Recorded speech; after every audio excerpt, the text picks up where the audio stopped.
narinig natin yung boses at napakaganda ng mga sinabi niyo sa iyo. You being a homegrown talent at hindi raw nagbabago ang ugali mo ever since na nagsimula.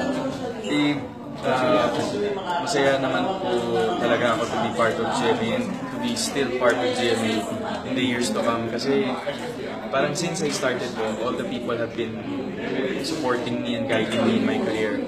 Always gives me the advice na loyalty is the key in everything. Kumbaga,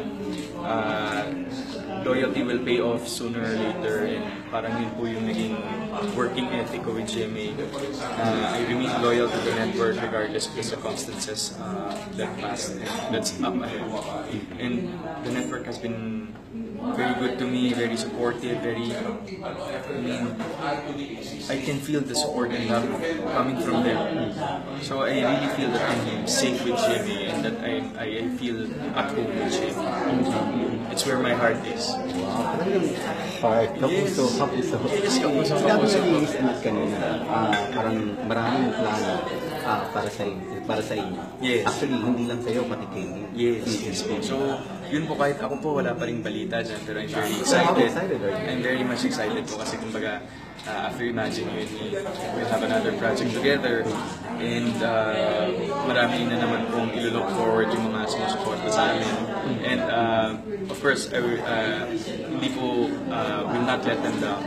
And we're just very happy na all of the things are turning out very well and we're just very happy with the blessings that's coming our way.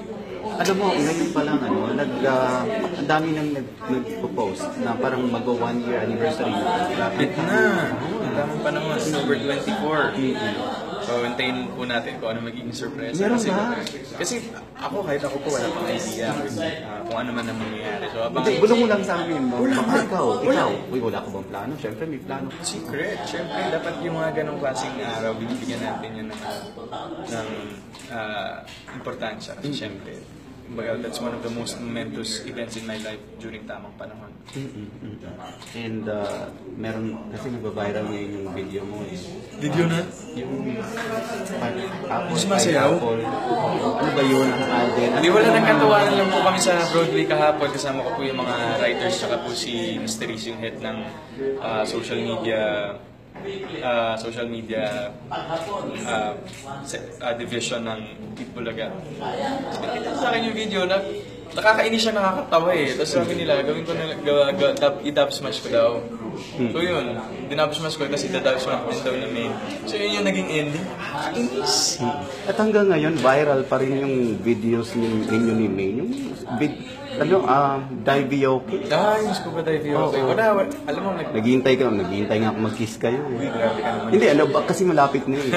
Parang hindi naman, 1 centimeter. Kumbaga, yun talaga na masasabi mo yung magic andon kapag hindi planado yung mga bagay-bagay. Walang plano yun. Wala po. Ang alam lang namin is kakanta kami na naka-scuba suit. Pero kung ano man yung nangyari po within that moment, all on the spot. Walang plano-plano yan. Walang plano-plano. Thank you very much. Parang sobrang busy mo. Meron ka pa bang me time or may time ka pa ba sa sarili? Marami.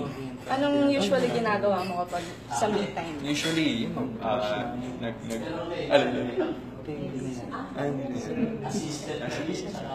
Thank you. Thank you po.